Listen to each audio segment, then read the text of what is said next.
Conakry, 3 mai 2018, au sommaire, évalue la liberté de la presse, défendre l'indépendance des médias. La Guinée célèbre ce jeudi la journée mondiale de la presse. Le chef de l'État, professeur Alpha Condé, s'est rendu à la maison de la presse pour la circonstance. Le groupe Guico Presse retrousse les manches pour achever les travaux de construction de la route Sonfonia-Kagbélé. Les ouvriers sont sur le terrain, mais le délai d'exécution n'a pas été respecté. Expérience Sogipa est le livre de la ministre actuelle de l'Agriculture présenté à Guéké à la faveur des 72 heures de livre en forêt. Auteur et éditeur apprécient l'œuvre de la ministre Mariam Kamara dans la région forestière. Mesdames, Messieurs, bonsoir. Merci de l'attention et bienvenue dans cette édition. La Guinée a célébré ce 3 mai la journée mondiale de la liberté de la presse sous le thème « Liberté de la presse, unité nationale et renforcement de la démocratie » proclamée par l'Assemblée générale des Nations unies depuis 1993. Cette journée permet aux journalistes de réfléchir sur les questions relatives à l'indépendance des médias et à la déontologie. Le président de la République, professeur Alpha Condé, a pris part ce jeudi au rendez-vous des journalistes à la maison de la presse à Conakry. Suivez le compte-rendu de Momelamine Souma. Le président Alpha Condé à la maison de la presse. Le chef de l'État est allé partager avec les hommes des médias guinéens la célébration de la journée mondiale de la liberté de la presse.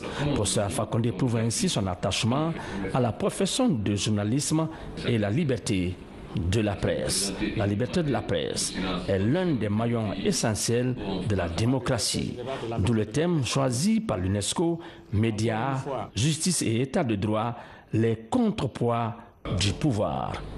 Selon l'Organisation des Nations Unies pour l'éducation, la science et la culture UNESCO, qui coordonne chaque année les activités qui célèbrent le 3 mai, la journée mondiale de la liberté de la presse, c'est une journée d'action qui favorise et permet de mettre sur pied des initiatives qui visent la défense de la liberté de la presse.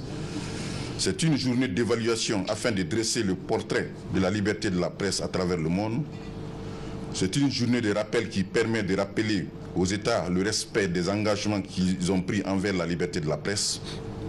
Une journée d'alerte pour alerter le public et accroître la sensibilisation à la cause de la liberté de la presse.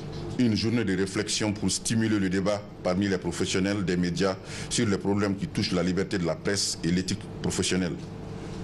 C'est une journée commémorative en mémoire des journalistes qui ont perdu la vie pendant qu'ils exerçaient leur profession. Une journée d'appui envers les médias qui sont victimes de mesures qui entravent la liberté de la presse ou qui visent à l'abolir. Sans forcément se plier au classement général fait par Reporters sans frontières en la matière, à la veille quasiment de chaque célébration et qui classe notre pays cette année au 104e rang. Permettez-moi, Monsieur le Président, de vous informer qu'un projet de convention collective est en cours d'élaboration entre les patrons de presse et le syndicat des journalistes. Cette convention, une fois adoptée, viendra davantage alourdir les charges des entreprises de presse. C'est le lieu de souligner que les entreprises de presse sont confrontées à de sérieuses difficultés, surtout d'ordre financier. Tout en saluant l'augmentation sensible de la subvention accordée cette année aux médias guinéens, nous souhaiterions que de commun accord d'autres difficultés soient mises sur table en vue d'être aplanies. Parce qu'en vérité, sans des entreprises économiquement viables, le pari de la liberté pour les journalistes risque bel et bien d'être hypothétique. D'ores et déjà, qu'il vous plaise, Excellence, Monsieur le Président de la République, d'accéder au vœu sans doute le plus partagé aujourd'hui par l'ensemble des acteurs des médias guinéens. C'est celui de voir rapidement construit un siège pour la maison de la presse de Guinée, à l'instar des autres pays de la sous-région. Un chapelet de plaidoyer auquel le président Alpha Condé se dit prêt à accéder, à condition que les médias guinéens, selon le chef de l'État, essayent de vendre à sa juste valeur l'image de la Guinée. Je vous souhaite une bonne fête. C'est étonnant que la Guinée soit placée 104e. Quand des pays africains disent démocratie mieux placée, les journalistes sont arrêtés.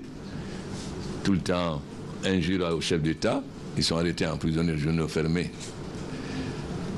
Je pense que vous ne contribuez pas à améliorer l'image de la Guinée. Vous êtes responsable de cela. Je dis souvent que la Guinée est victime de son passé. Je dis que c'est encore la Guinée. un jour discutant avec l'ambassadeur d'Allemagne, il m'a dit, vous savez, M. Condé, nous sommes victimes de la même chose. Dès qu'on parle avec les Grecs, les Turcs, ils nous disent, ah oui, vous les nazis. Je pense qu'avant de parler de vous aider, qu'est-ce que vous avez fait pour discréditer l'image du pays? Tous les progrès qu'on a fait depuis 2011 sont passés sous silence, comme si on était le pays où on maltraitait. Aucun journaliste n'a été arrêté par le gouvernement, n'a encore moins tué. Et pourtant, dans des pays voisins, je vois aujourd'hui la Mauritanie, où les journalistes sont arrêtés tout le temps, est 54e, je crois, et nous on est 104e. Parce que vous présentez une image de la presse en Guinée qui ne correspond pas à la réalité. Tous les progrès qui ont été faits depuis la présentation de la presse, tout ça. Alors comment voulez-vous qu'on vous appuie quand vous faites en sorte que tous les efforts qui sont faits pour la liberté de la presse sont tués et vous présentez, dès qu'il y a la moindre des choses, vous faites du bruit parce que les gendarmes ont convoqué des gens, vous en faites un boucan. Tous les progrès qu'on fait dans ce pays pour la liberté de la presse, vous le piétinez et vous présentez comme si la Guinée, on était encore sur la deuxième république, la première république. Vous passez du fait que, dès qu'on dit, ah c'est encore la Guinée. Bon. Alors, il faut que chacun doit prendre ses responsabilités. Comment la Guinée peut être classée 104e quand des pays où on a des journalistes, où on les enferme, sont classés 54e ou autres, etc. Il faut que je pose la question, pourquoi? Qui est responsable? On parlait de Reporters sans frontières, mais le patron de Reporters sans frontières, il n'est pas aujourd'hui maire Front National en France. Alors, donc, je pense qu'il faut qu'on cherche pourquoi la Guinée est 104e. Quand des pays si démocratiques, les journalistes sont arrêtés, combien de pays où moindre déclaration sur un président, ils sont arrêtés pour outrage au président? Et c'est la Guinée l'a fait. Alors comment ça fait que ces pays peuvent être classés 30e, 50e et la Guinée 104e? Qui a la responsabilité de présenter cette image du pays? Vous profitez du fait que la Guinée avait une mauvaise image, les droits de l'homme ne sont pas respectés sur la deuxième république, pour continuer comme si rien n'a changé. Donc, quand on continue à donner une image qui est contraire à la réalité du pays, comment voulez-vous qu'on continue à écouter vos revendications? Quand vous faites tout pour représenter une mauvaise image du pays, comment on peut être classé 104e? Est-ce qu'un journaliste a été emprisonné depuis que je suis président? Est-ce que j'ai poursuivi un journaliste? Est-ce que j'ai porté plainte? Après, un journaliste a été tué? Alors, comment on peut être 104e, monsieur? Alors, non, alors, il faut répondre à cette question. Quand vous répondez à cette question, je vous répondrai. Mais tant que vous ne répondrez pas à cette question, je ne vous répondrai pas. Parce que vous ne faites rien pour montrer quels sont les progrès qui ont été faits depuis 2011 pour la presse. Si vous-même, vous ne communiquez pas pour dire qu'est-ce qui a été fait, comment voulez-vous que l'extérieur ne donne pas des... Quand vous me donnez une fausse image, est-ce que vous avez communiqué sur ce que vous avez fait depuis 2011 par rapport à la liberté de la presse? Est-ce que vous avez communiqué de s'expliquer? Est-ce que vous l'avez fait? Vous masquez cela et dès que les gendarmes ont touché un journaliste, vous en faites tout un tabac. Par contre, tout ce qui a été fait comme progrès, vous n'avez jamais communiqué dessus. Tous les efforts qu'on fait, c'est zéro. Ça dit, tous les efforts qu'on fait, c'est zéro parce que vous continuez à donner une image qui n'a rien à voir avec la liberté de la presse. Non, c'est ça la réalité, c'est vous qui êtes responsable. Si Reporters sans frontières se permet de dire ça, parce que vous n'avez rien fait pour montrer tout ce qui a été fait comme progrès dans le domaine de la liberté de la presse depuis 2011. Non, vous ne pouvez pas masquer votre responsabilité. Reporters sans frontières n'est pour rien. C'est vous qui donnez les informations à Reporters sans frontières. Si vous donnez les informations véritables, ce qui a été fait depuis en Guinée pour renforcer la liberté de la presse, tous les jours vous insultez le président sur radio, est-ce que j'ai poursuivi quelqu'un? Dans aucun pays peut oser ça. Est-ce que les journalistes peuvent oser insulter Macky Sall à la radio? Vous savez bien ce qui va en arriver. Et vous voyez ça tous les jours.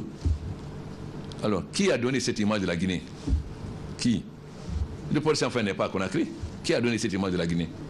Pourquoi vous n'avez pas protesté près de Reporters sans frontières et donné votre propre vision? Pourquoi? Vous auriez pu interpeller et écrire officiellement Reporters sans frontières. Dire ce que vous donnez ne connaissent pas la réalité. Voilà ce qui a été fait en Guinée. Pourquoi vous ne l'avez pas fait? Parce que ça vous arrange qu'on nous présente une mauvaise image de la Guinée, pas de liberté de la presse. Pourquoi voulez-vous qu'on fasse des efforts? Si on fait des efforts, c'est comme zéro. C'est-à-dire que tous les efforts qu'on fait, ça ne sert à rien. Hein? Comment la Guinée peut être classée 104e quand on voit sur les 50 pays africains combien? Il y a combien de pays qui respectent la liberté de la presse comme la Guinée? Il y en a combien? Je ne bougerai pas d'un pas tant que je ne serai pas. Pourquoi tous les efforts qu'on a fait, c'est zéro? Je ne vais pas continuer à faire des efforts pour être vilipendé, être traîné dans la boue. C'est clair. Monsieur le Président, nous comprenons parfaitement votre attente par rapport à ces classements. Croyez-nous, nous sommes les premiers à être outrés. par ce classement qui somme toute n'est pas... Vous savez que tous ces critères rentrent dans l'appréciation pour le Millennium Challenge. Le Millennium Challenge, c'est 500 millions de dollars que les États-Unis donnent au pays. Et vous savez que ces critères font partie. Comment voulez-vous qu'on ait accès au Millennium Challenge? La Côte d'Ivoire vient d'avoir accès. Comment nous on va avoir accès quand vous donnez une image comme ça du pays, alors que ça fait partie des points que les États-Unis notent pour avoir accès au Millennium Challenge? C'est que vous n'aimez pas votre pays. Hein? Comment voulez-vous parler d'aide financière? En plus, on est dans un régime libéral, on n'est pas dans un régime communiste pour dire qu'on va obliger les entreprises à faire des publicités obligatoires. On est dans un régime libéral, les gens sont libres. On ne peut pas avoir une chose son contraire. On est dans un régime libéral.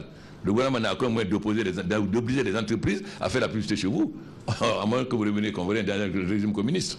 Monsieur le Président, il faut savoir que cette ONG a ses critères. Elle n'invente pas. Écoutez, j'ai passé plus de temps dans ma vie en France qu'en Guinée. Je connais. Reporters sans frontières, c'est vous qui donnez les informations. Quand ils viennent, ils sont à Paris. C'est vous qui donnez les informations. C'est pas, ils n'inventent pas, c'est vous. C'est vous qui donnez les informations à eux, c'est eux. Il ne faut pas inventer. C'est vous qui donnez les informations.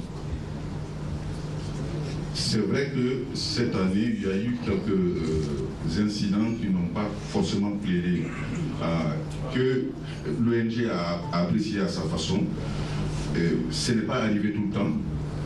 Parce que, autant que je sache, c'est seulement cette année qu'il y a eu un certain recul. Sinon, depuis tout ce temps, le classement était en net progrès.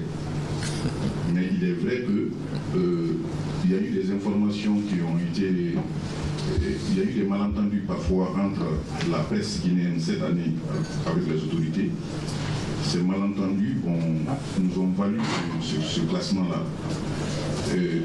C'est regrettable. Mais le classement vient de se faire. En toute responsabilité, les associations professionnelles des médias vont se rencontrer. On va examiner et donner une réponse corrective s'il y a lieu à l'ONG. Mais cela ne va pas tarder, cela va se faire. C'est une promesse que nous faisons parce que cela s'inscrit dans une dynamique déjà. Parce que le simple fait que vous vous déplacez déjà pour venir ici, je pense que cela contribue à une certaine détente. Et ce sont des démarches qui vont entrer dans la réqualification des relations entre les médias et les autorités. Mais puisque nous aurons la journée de la presse, je vous ai dit clairement quels sont les problèmes. Vous avez dit vos problèmes. Moi, je vais dire aussi nos problèmes. On va maintenant les réponses que vous allez donner. À partir de ce moment-là, on fera la confrontation. Il faudrait que vous répondiez. Depuis que les Reporters sans frontières racontent des histoires sur la Guinée, depuis quand vous avez protesté ou écrit? Hein? On a dépénalisé la presse. Dans beaucoup de pays encore, la presse n'est pas dépénalisée. Hein?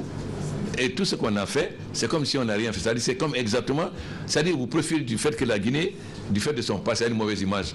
Donc on dit encore, bon, quand c'est le Sénégal, non, c'est un pays démocratique. Quand c'est en Guinée, oui, de toute façon, ce n'est pas étonnant. Hein? Voilà. Et qu'est-ce que vous avez fait pour montrer que ce n'est pas vrai de la presse? Qu'est-ce que vous avez fait? Hein? Qu'est-ce que vous avez fait? J'espère que d'ici la journée de la presse, j'aurai la réponse. Au terme de la cérémonie, le président de la République a visité les locaux de la maison de la presse sise à Moussoudogou dans le quartier Koléa, échangé en tête-à-tête avec de nombreux journalistes. Professeur Alpha Condé a également eu de longs moments d'échange et de courtoisie avec le chef de file de l'opposition, celui d'Alain Diallo.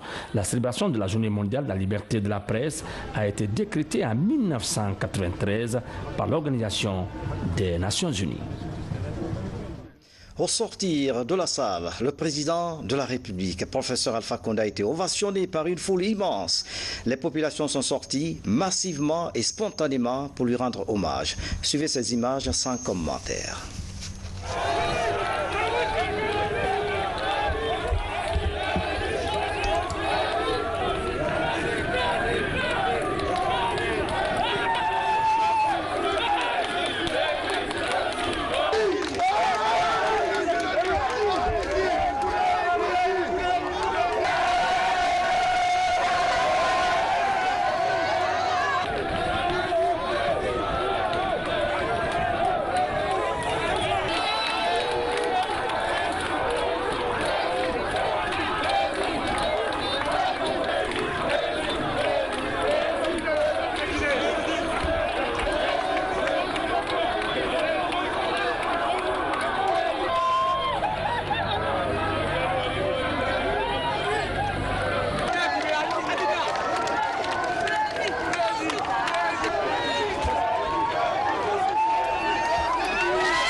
Laissez-la.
Laissez.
Prési, une foule indescriptible pour saluer le président de la République sur la route du Niger. À l'occasion de la célébration de la Journée internationale de la presse, le ministère de la Communication, à travers la Direction générale de la RTG, a organisé une cérémonie en faveur de la presse nationale. Tour à tour, les autorités ont salué les efforts fournis par l'État guinéen en matière de l'indépendance de la presse et fustigé le rapport publié par le Reporters sans frontières. Mabité Laïsouma était de la fête. Regardez. Nous sommes le 3 mai, une date inscrite dans les annales de l'histoire. Depuis 1993, l'UNESCO, l'Organisation des Nations Unies pour l'éducation, les sciences et la culture, a déclaré ce jour Journée internationale de la liberté de la presse. En Guinée, ce jour symbolique est fêté sous le thème « Liberté de la presse, unité nationale et renforcement de la démocratie ». Un thème pour rappeler aux journalistes leurs responsabilités dans la culture de la paix. C'est un thème qui nous permet de mieux réfléchir sur le rôle de la presse aujourd'hui dans dans un pays où on doit beaucoup œuvrer pour l'unité nationale, pour la cohésion, le renforcement de la démocratie, et en même temps rappeler le rôle qui est celui de la presse, qui est à la fois un rôle d'information, un rôle de vigilance, un rôle de rapprochement des citoyens dans un pays qui a besoin de paix, c'est un pays qui a besoin de justice et un pays qui a besoin de fraternité. La RTG est un média socle de toutes ces valeurs en Guinée. Quelqu'un l'a dit tout à l'heure, nous, notre mission, c'est d'apaiser, c'est de donner l'information juste, à temps opportun et quand c'est vraiment nécessaire. Parce que la finalité de l'information que la RTG diffuse, c'est de renforcer la cohésion, c'est de stabiliser le pays, c'est de promouvoir le développement du pays. Et réunis dans le hall de la RTG Koloma pour célébrer cette journée, les professionnels des médias privés et publics ont mis l'occasion à profit pour évoquer les acquis et les défis de la profession. Pour eux, liberté de la presse doit rimer avec responsabilité. C'est vrai, liberté, droits et devoirs, mais beaucoup de responsabilités. Parce que vous savez que le travail du journaliste implique beaucoup de responsabilités. Et qui parle de responsabilité parle de professionnalisme. Parce que le traitement de l'information dont on parlait aujourd'hui fait partie de ça. Aujourd'hui, notre métier, nous qui sommes acteurs de la presse, sommes devenus des éléments, on va dire, stratégiques pour l'essor, la construction, la consolidation de l'état de droit et de démocratie. Nous devons professionnaliser la presse guinéenne. Nous devons y mettre des gens qui ont appris le B.A.B.A., qui ont d'abord appris la langue de communication. Le deuxième défi pour nous, je pense, c'est pour changer notre position. Nous ne sommes pas bien classés. C'est le fait de tout le monde, des pouvoirs publics, des journalistes, même des citoyens.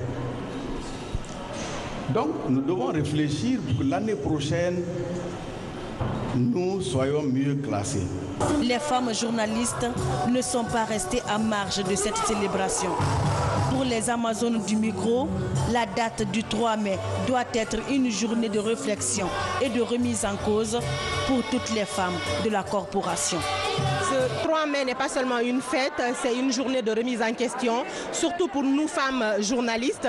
Nous ne sommes pas en grand nombre dans les médias, donc c'est un moment pour nous de nous auto-évaluer et de savoir sur quel pied danser pour nous hisser au même niveau que les autres, parce que c'est ce que nous cherchons. L'égalité, nous le demandons tout le temps, mais ça doit se refléter dans ce que nous faisons au quotidien. Cette 25e journée internationale de la liberté de la presse a permis d'évoquer les périodes de grands changements dans la sphère médiatique guinéenne. Une pensée a été également accordée aux hommes de médias décédés, mais qui ont laissé des traces indélébiles dans ce métier sacerdotal. La presse nationale a connu des avancées significatives, mais tout n'est pas reluisant. C'est ce qu'indique une mission de contrôle des radios et des télévisions qui vient de se rendre dans les différentes préfectures du pays. Cette mission de la haute autorité de la communication a présenté son rapport au patron des médias. Yaya Silla l'a parcouru. S'il est vrai que le paysage médiatique guinéen dans son ensemble a connu une mutation notable ces dernières années, la presse audiovisuelle présente encore quelques lacunes et manquements. Ces insuffisances ont été relevées lors de la récente mission de contrôle des radios et de télévision installée en République de Guinée. Le rapport de cette mission révèle sur le plan administratif et juridique que sur une centaine de radios et de télévisions privées contrôlées, plus d'une vingtaine de radios émettent sans agrément et opéreraient dans la clandestinité. Il faut que les gens reviennent à la normale, qu'ils respectent les engagements pris. Au moins 5 radios qui sont semblables à des radios à caractère communautaire, à caractère religieux. Soit le contenu, soit le personnel, en tout cas il y a des problèmes. Il faut que les gens collaborent. Si vous avez pris une radio, tous les textes sont clairs. Si vous devez changer une vis dans la radio, vous devez informer l'administration. Le même rapport présenté au patron des médias explique le non-respect des cahiers de charges librement signés par les responsables des radios. Les relais sont transformés en fréquences normales ou encore le contenu des programmes est carrément modifié. La haute autorité de la communication est dotée d'une station de monitoring pour assurer le contrôle de l'ensemble des médias en Guinée. Nous sommes, disons, le régulateur. Nous devrons par conséquent être proches des régulés. Mais il faut se poser la question comment il faut réguler ces différentes radios. Donc au jour d'aujourd'hui, je voulais vous assurer que nous avons mis un système de monitoring sur place qui capitalise déjà pratiquement un total de 58 radios sur toute l'étendue du territoire et que tout ce qui est dit dans les radios, dans les télévisions et sur Conakry et à l'intérieur du pays est systématiquement téléporté et stocké sur notre serveur ici. Dans ce rapport de la haute autorité de la communication, les sociétés télédiffuseurs n'ont pas échappé au contrôle. Parmi les principaux diffuseurs, Star Times, Star DTV et Canal. Seul Star Time est en règle. Les radios et télévisions publiques ont été visitées par la mission. Ces médias publics sont confrontés au manque de logistique et d'énergie. La HAC demeure le contrôleur général des médias en République de Guinée, selon la loi. On ne savait pas ce qui se passait à l'intérieur du pays concernant les radios. On avait des rumeurs comme tout le monde et nous n'étions pas encore dotés d'équipements de monitoring pouvant nous renvoyer les messages ou les contenus des radios à l'intérieur du pays. C'est pourquoi nous avons eu l'appui des autorités pour aller voir sur place comment ces radios étaient équipées, comment elles étaient installées et comment elles agissaient ou elles organisaient leur émission. Autre problème soulevé dans ce rapport est celui de la formation des journalistes. Les patrons des médias ont reconnu la nécessité de collaboration entre les détenteurs de radio et l'administration afin de surmonter les difficultés. Journée mondiale de la liberté de la presse. Ce soir, notre rédaction vous amène à la découverte d'une grande figure de l'audiovisuel en Guinée. Oli Lontéa s'est forgé une réputation à la voix de la Révolution, puis à Radio Guinée. Aujourd'hui, il s'investit à la formation des jeunes journalistes, encadreurs dans plusieurs organes de presse. Oli Lontéa fait partie de la première génération des journalistes en Guinée. Tcherno Ousmane Diallo l'a rencontré, témoignage. À 76 ans, il est toujours attaché à sa profession, le journalisme. À la radio parlementaire où nous le rencontrons, doyen Oli Lontéa, comme on l'appelle affectueusement, est l'un de ceux qui ont marqué l'histoire de la presse guinéenne ces 50 dernières années, tant dans les studios que dans les salles de formation des journalistes. Son contact avec l'univers des médias débute en 1963, quand il est choisi, après le lycée d'Onka, avec 8 autres personnes par le gouvernement, pour suivre une formation en journalisme en Suisse. Celui qui rêvait d'être infirmier puis prêtre n'imaginait jusque-là qu'il ferait le tour du monde avec un enregistreur et un micro à la main.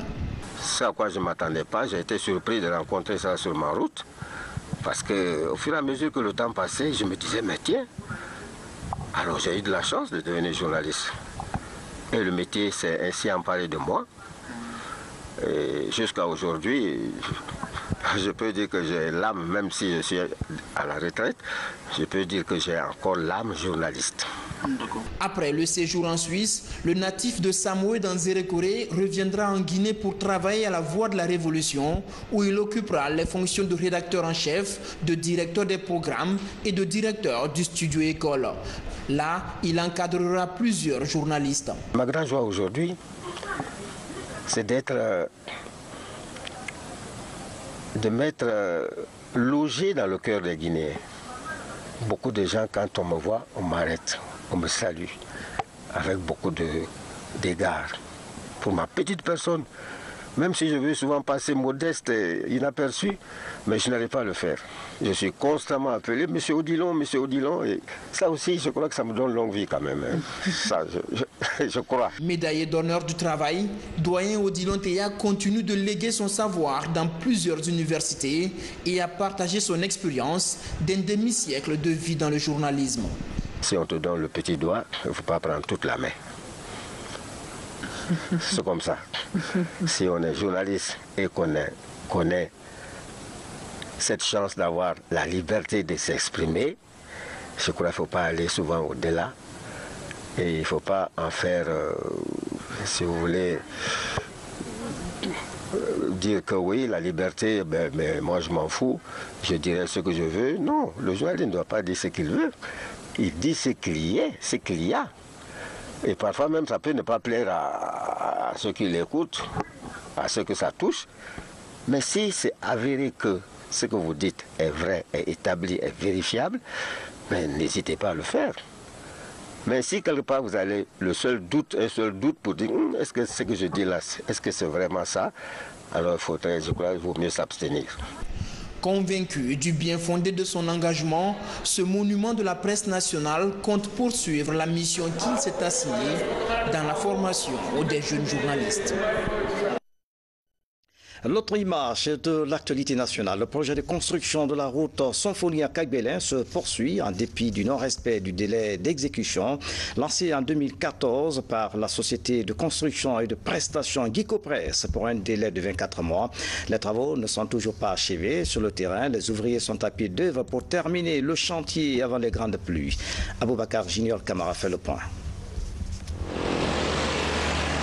8 km 700, c'est la distance de la route Sonfonia-Kagbelin en construction depuis décembre 2014 par l'entreprise Gicopress.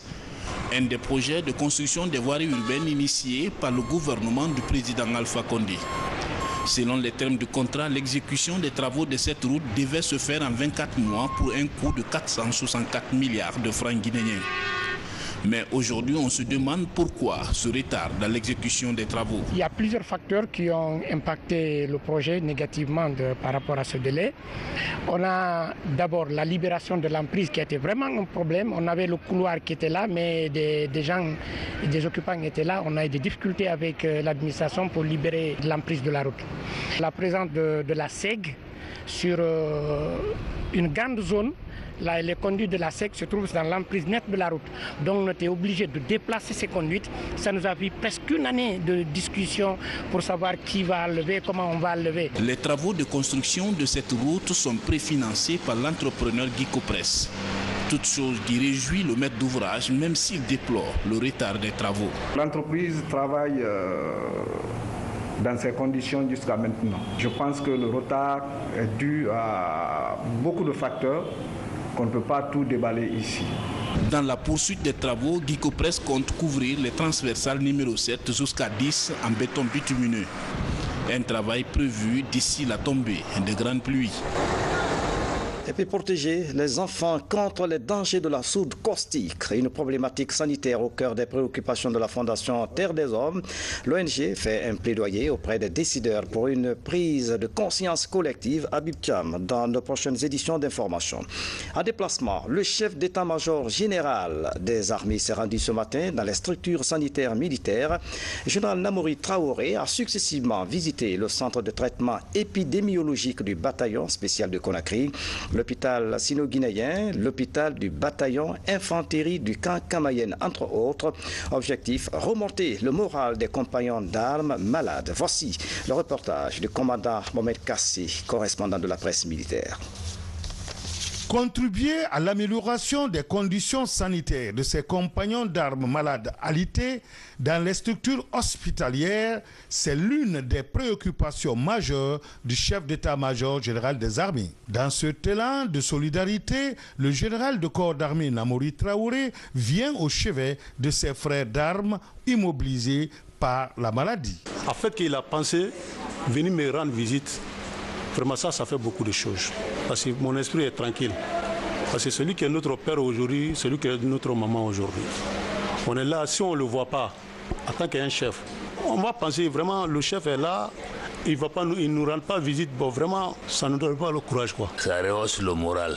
Mais le fait de se déplacer à tout moment, venir s'enquérir de l'état de son subordonné et savoir qu'est-ce qui se passe, c'est ce qui compte. Et ça nous va droit au cœur, parce qu'il faut cela pour que le médecin puisse réussir son traitement. Il faut que le moral de la personne soit avec pour que le médecin puisse gagner le traitement. Aujourd'hui, on ne peut pas traiter un malade à son insu. Il faut le traiter avec lui. Il faut qu'il accepte cela. Et pour ça, il faut qu'il y ait la famille autour. Et vous constituez une famille. Cette visite du chef d'état-major général des armées témoigne de sa volonté de montrer à ses patients qu'ils ne sont pas abandonnés par les autorités militaires. La visite des hôpitaux est un acte de commandement qui permet à l'état-major général des armées de s'enquérir de l'état de santé et des conditions de traitement des militaires et paramilitaires. C'est pourquoi je saisis cette occasion pour rassurer les compagnons d'armes malades, la ferme volonté du commandement de leur procurer tous les soins nécessaires. Et au nom de M. le ministre d'État à la présidence chargée de la Défense nationale, je leur souhaite bonne santé. Une démarche qui s'inscrit dans le plan d'action de l'état-major général des armées, qui est celui de doter les forces armées des conditions de vie et de travail décentes. Le général Namori Traoré au chevet des malades. La Fédération nationale des professionnels de la filière bois a désormais une nouvelle équipe dirigeante. Elle a été élue pour 5 ans. Le congrès électif s'est tenu à Bamou. Il a enregistré la participation des représentants de toutes les préfectures et les 5 communes de Conakry. Le président sortant, Ansoumane Camara, a été réélu pour une large majorité. Mamadou Alpha Baldé Tamamou. À tour de rôle, l'ensemble des candidats s'adresse aux représentants préfectoraux de la filière bois venus de tout le pays pour solliciter leur élection ou réélection. C'est le congrès électif de la Fédération nationale des professionnels de la filière bois. 18 postes sont en jeu, dont la présidence. L'heure est au renouvellement du bureau pour les 5 années à venir. Le vote se déroule à main levée. Ansoumane Camara, seul candidat à sa succession, est réélu président de la Fédération nationale des professionnels de la filière bois. Ceux qui viennent d'être élus, choisis ou confirmés, partent sur une nouvelle base. Ils sont élus pour un mandat de 5 ans, renouvelable une seule fois. C'était la procédure, que tout soit clair. C'est comme ça que ça s'est passé. Et la main levée a approuvé. Et vous voyez que même ceux qui ont perdu ont fait preuve d'un fair play exemplaire. Le vote nous a beaucoup inspiré puisque c'est devant les juristes. Il y a 2 juristes dans la salle qui ont validé le document. On est très content des assesseurs et c'est dans les normes. Tout s'est passé devant tout le monde et les gens sont vraiment satisfaits. Le nouveau bureau élu promet de travailler dans le sens d'une exploitation rationnelle, de mieux lutter contre la fraude. Il entend aussi accroître son implication dans la mise en œuvre des projets de reboisement. C'est une première fois dans le secteur bois en Guinée. Nous allons continuer, on va faire de telle sorte que cela avance et qu'il y ait encore plus d'harmonie et plus d'organisation et encore que nous évoluions dans le sens qui peut faire que nous pouvons agir sur notre environnement de façon responsable. Nous nous engageons à travailler correctement et aller dans le sens de la rationalisation de l'exploitation forestière. Créée en 2014, la filière bois revendique de nos jours plus de 2000 hectares reboisés dans tout le pays, conformément à la législation en vigueur.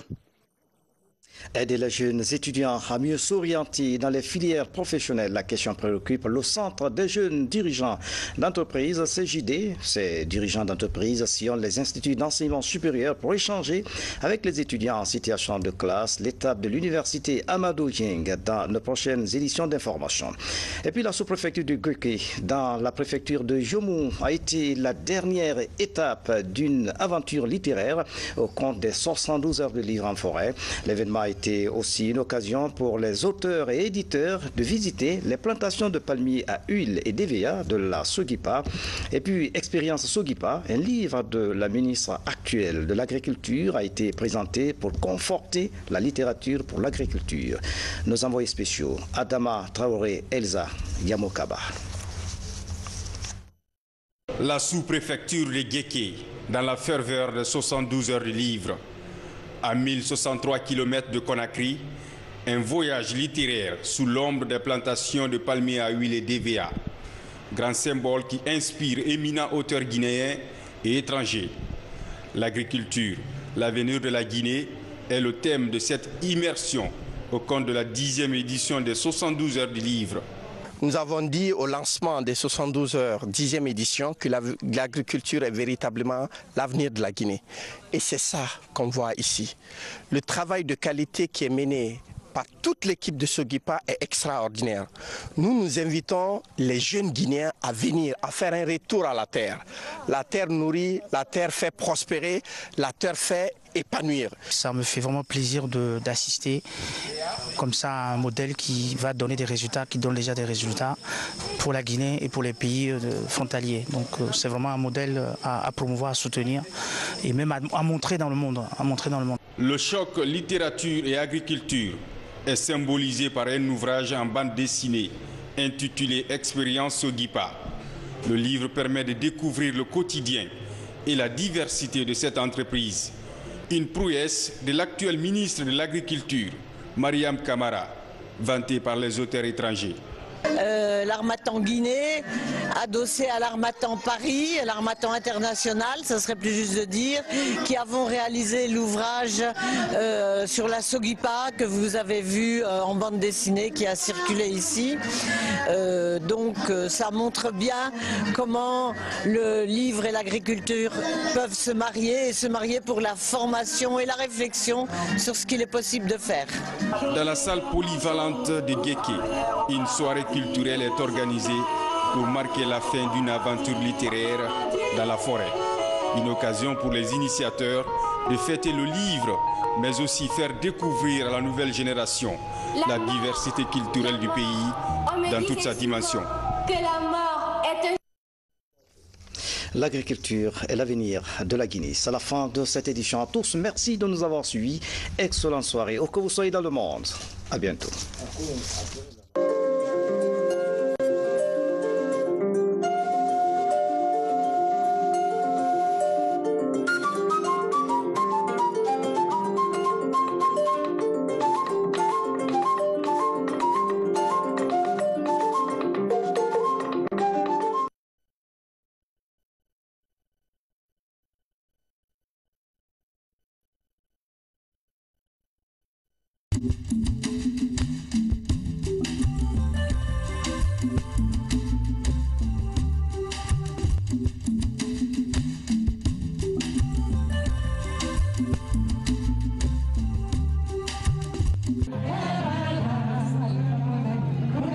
Dans le cadre de l'amélioration des conditions de vie des femmes, plusieurs actions ont été posées.